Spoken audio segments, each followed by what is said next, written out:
My name is Phil Schanely, and I'm going to talk about incremental computation. I haven't done a lot of talks, so bear with me, but I'm going to start not talking about this.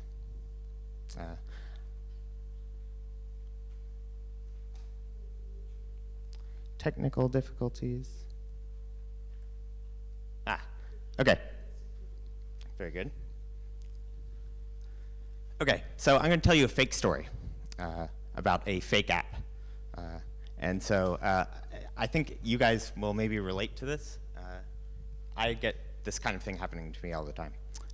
So let's say like last week I installed my new messaging app. It's great. Love it. It's like 2% better than my last messaging app. So, you know, I wake up one morning and I say I have a message. Okay, great. Tap this little thing on my phone. You have no new messages. Why do I have no new messages? I don't know. So what do? Right? You do what any natural person would do, and you pull the thing down, you refresh it. Like, I must have a new message, right? No new messages. This is basically like the worst thing that can happen to a human being. Like, there's a message there. So what do? You go back out, you look. That thing's there. The one, it's there, it's staring at you. That message, where is the message, right?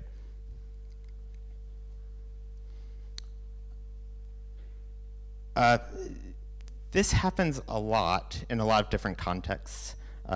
And the reason it happens relates to a problem I'm going to talk about for most of this talk. And it happens a lot because it's really hard to get this kind of stuff right. And so that's what we're going to talk about today. There's kind of two main arcs. One is talking about the problem, and then the second is talking about like a way you can solve it using a library I wrote in Python. But mostly this talk is about the problem, and I have a belief that we don't kind of have enough tools and languages to talk about the problem and to understand kind of like the solution space. Okay, so the problem. I'm going to use words Modelview here, and if you're from a UI kind of background, you'll immediately jump to some stuff. I'm using these words in the same way, but with much more general intent. And we'll get into some examples that'll kind of tell you more about like what I mean. So we have a model here and a function that produces a view, a model that produces a view. And then we have some state change. So something happens to your model, and it becomes slightly different. And we have a new model, M prime. So now we have a problem. We want to know how to update this view. And there's a couple of different tactics you can apply. Okay, so one option is you just run your view function again. This is great. The problem is the model is very big often, and rerunning your view function can be very expensive. Often the state change is very small. You can try to infer the new view. You can basically look at the state change and decide, oh, what's the corresponding thing I need to do to the view to make that happen, right? Explicitly coding this is like very difficult to get right. It's extremely difficult to get right in the general case. There are some middle-of-the-road approaches. So if you've heard about invalidation, basically you can like split your view up into little pieces. And so if each little piece only depends on like a small piece of the model, then you can kind of look at your state change and decide which part of your view you need to recompute. So these are some standard tactics for dealing with model view problem.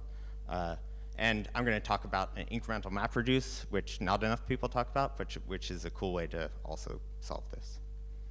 Okay. But before we do that, I want to give you kind of an idea about the scope of the problem, because I think the problem is actually way more interesting than the solution. This happens everywhere. So going back to UIs and web apps, a lot of times you have JavaScript objects, and you need to produce an output, right, which is the DOM, the document object model that the browser interprets.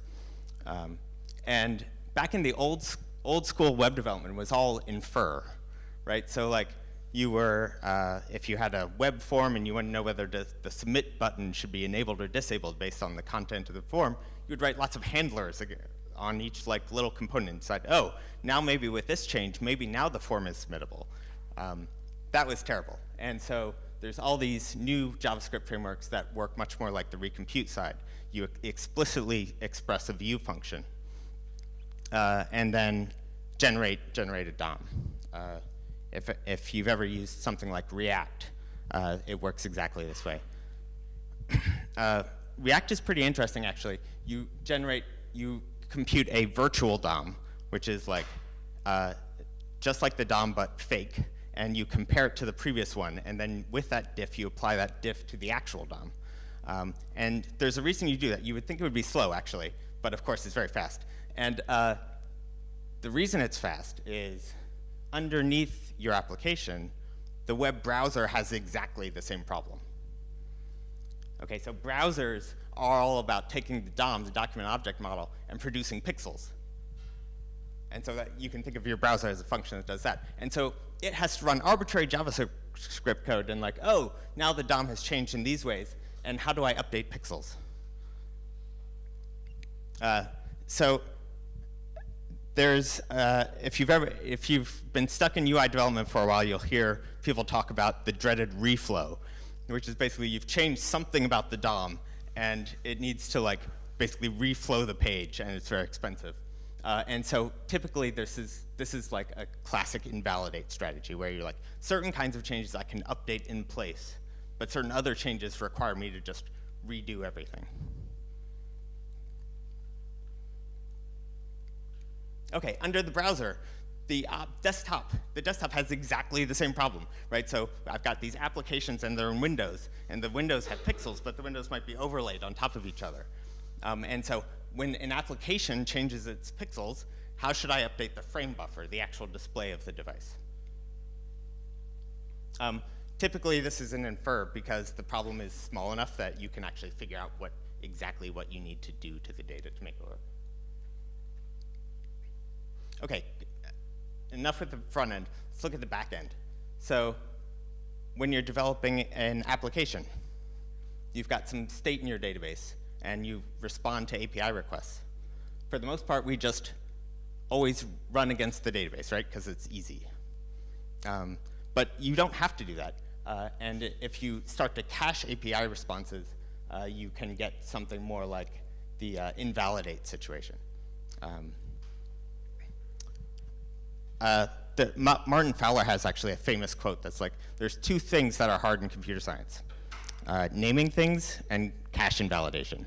And so if you start to get to the place where you're caching a lot of API responses, you easily get yourself into trouble because it's very hard to tell from any given update what API responses might have been affected, right? So that's why you should never add caching to your application until you really need to. Okay, I'm just giving, underneath the application data, we have application databases. This is in your database. This is like a very prevalent problem. Basically what happens here is your database probably contains some kind of canonical state, and it probably contains some state that's inferred from the canonical state. And if you don't manage that state well, you're going to get yourself into lots of trouble. This is a very common problem. So you might be solving this on the recompute side, in which case you're probably running like batch jobs nightly to recompute your state.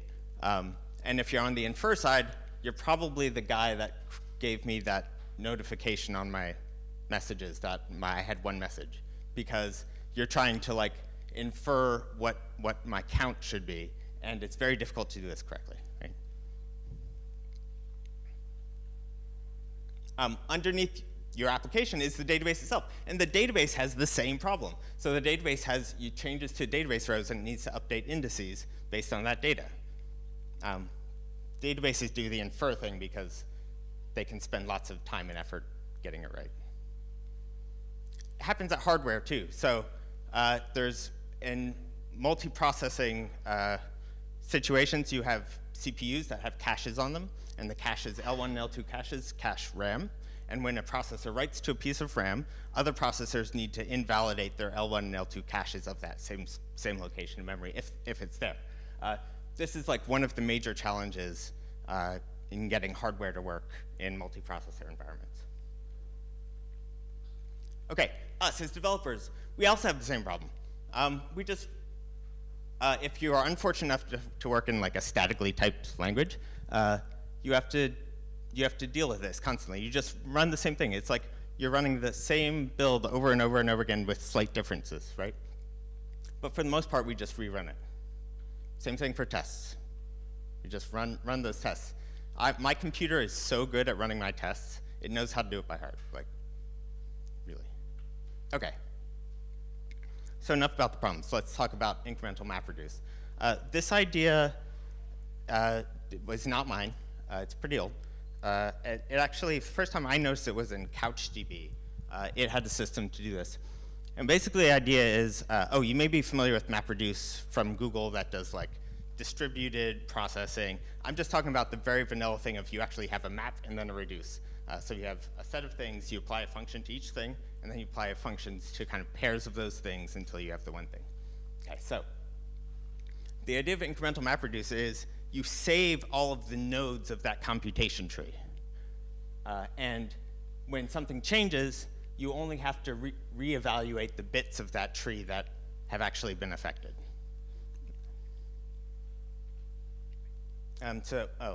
My export to PowerPoint did not do my arrows very well.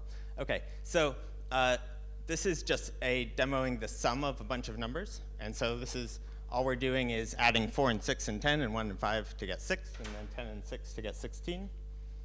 But when you insert a new value, all you have to do is update the bits of the tree that actually changed. You can reuse the parts of the computation that were the same as before.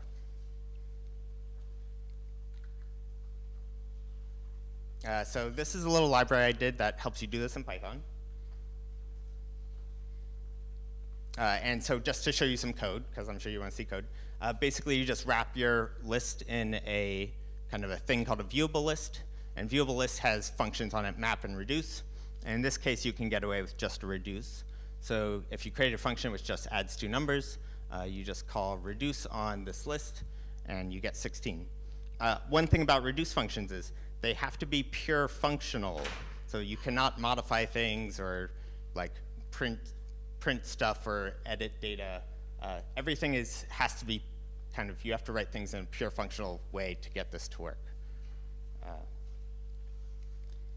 And so then, along those lines, you can create a new list. And so, of course, because you can't modify everything, you create a new list by slicing out the beginning of the list and the end of the list, and you splice in a little bit in the middle.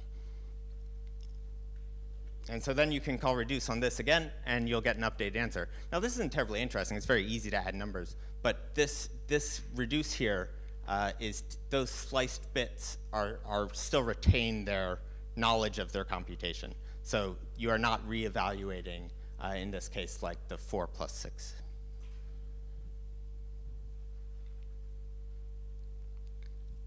You can do other things. This is the example of doing a sort. So a version of sort that fits this model very well is called merge sort. And basically, you just split up the lists into bits. You sort those 2 bits, and then you merge the two sorted lists together. Merging 2 sorted lists is easy and efficient. So this is an example of doing an incremental sort. And so I won't go into the details, but basically you're going to map everything to a list of just that thing. You're going to reduce heapq.merge is like a thing built into Python that just merges 2 already sorted lists. You can use it to implement merge sort. And then so you can make a list and just call sort on it, and then you can modify it and call sort on it again, and it will reuse some of the previous computation. Okay, I don't know if this video will work. Oh, sweet. Okay. So this is a little demo doing incremental computation for graphics that I did. And the interesting thing about this is it only paints the bits of the rectangles that are new, and then paints over the bits of the rectangles that are revealing whatever is underneath them. And so it turns out you can do this incrementally. And you do that by basically expressing a way you can take two rectangles and overlay them and slice them up so that they no longer overlap. So I'll show you that. Oops. There we go. Okay. So for instance, if I want to overlay this red rectangle on top of this blue one, I can splice up the blue one such that I turn it into 2. At most, you need 4 rectangles, but in this case, you can splice it up into 2. There's a border there, but that's just to show you what's happening actually. They're right up next to, right up against each other. These rectangles are just data. There's x, y, width, height. It's not actual visual yet. So I start with a list of rectangles and start to overlay them by splitting up the rectangles that are beneath. Okay, so once we have that, we can make a reduce that just takes rectangles and sets of rectangles and overlays them on top of other sets of rectangles. And so you can do this recursively. And here we have the red and the blue ones being merged, and then the teal and the purple ones being merged, and then all of it merged together in one step at the end. So the interesting thing about this is if you wanted to make a change, like you were going to move this teal rectangle to the right, you only have to update the overlays that were actually affected by that change.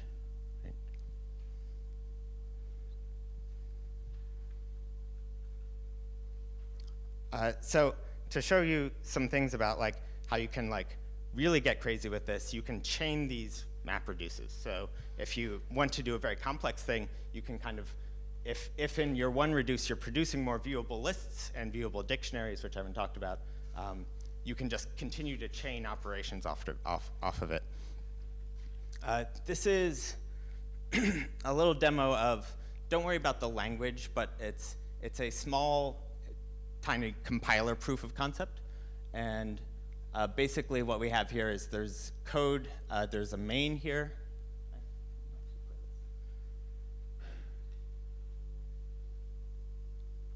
There's a main which calls this function cap value. And so that function up there is called cap value. And cap value is basically just like, oh, if the thing is less than 50, then make it that thing, otherwise it's 50. And so we're going to compile this. This builds a binary, an actual binary. And so the return value is 20, and then you can modify stuff in this code. For instance, we can change this 20 to like a 60, and immediately we build a binary and execute it, and we get the capped value. And so if the old value is 49, we get the return value is 49 there at the bottom. And then you can change the cap, of course, to something like 20 and save it, and instantly this computes a new binary. Oh, I see. Great. I don't think I need to use this right now, but I'm going to maybe use it later. OK, so that's it. So how would you build a compiler using something like this? Well, I'll just kind of go through it briefly. Imagine all of these little trapezoids here are functions, and the green one just represents one function that's being changed. So in a compiler, there's typically some pre-processing stuff that's just like syntactic sugar and stuff that you can do just independent of anything else. So that's kind of an easy step you can do just with a simple map. Then you can generate a call tree, and you'll notice here, when I generate the call tree, the changed function also implies a change to its callers. But the things it calls and the things that don't in any way call the change function don't need to change at all. And then you can type check, and of course, subtrees that have already been type checked don't need to be type checked again. And so in this example, we're generating LLVM to create the binary. And so we can generate that intermediate code, and we can even generate individual object files at whatever granularity you want. And all you have to do at the very end is link it all together. So that's kind of like incremental compiler. And we should be working on more stuff like this. My demo only does integers and comparing things, so it's not ready. But we need to be doing more stuff like this, I feel. OK, so we talked about the problem, incremental computation. If you're interested in this stuff, there's some pointers of stuff you should look into. Umut did some really cool work with self-adjusting computation. And the idea here is that you can take arbitrary non-incremental code and make it incremental. You do this basically by kind of like turning all memory into like a graph of what bits of memory depend on the execution of the call tree, and then how that call tree points back to memory. And so you can tweak little things and get results. The problem is with that approach is that it kind of implies a total order about how you're executing, and so it's easy to have changes that kind of propagate lots more changes than you actually want.